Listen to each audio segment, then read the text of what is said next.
Սիրելի հայրենակիցներ, քիչ առաջ Նիկոլ Փաշինյանը առաջնորդվելով ոչ մի օր առանց փուչիկ սկզբունքով թողարկել է եւ Facebook-ը նետել իր կողմից փչած հերթական փուչիկը։ Այս անգամ այդ փուչիկը ոչ թե Արցախյան հիմնախնդրի, այլ կրթության կարևորության մասին է։ Երևի թե տեսնելով, որ իր արցախյան բանակցային ստերը մեկ օր անգամ չեն դիմանում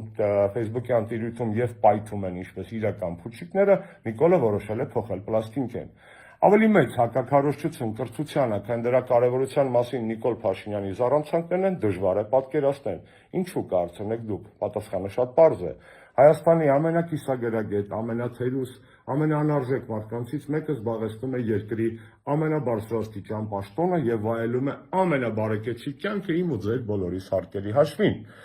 Հետևաբար իր կողմից կրթության քարոզչությունը փարիսեություն է եւ ցինիկություն։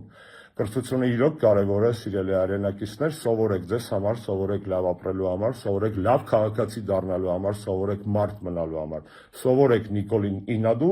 իր օրինակը բացառություն է մեր պատմության մեջ, կարծում եմ, այլևս երբեք իր նման թերուս, անհայրենիք, անարժեք մարդ իշխանությանը չի լինելու Հայաստանում։ Ուստի սովորեք ձեզ համար, սովորեք մեզ համար, սովորեք երկրի համար, սովորեք Նիկոլին Ինադու եւ Նիկոլին հանելու համար։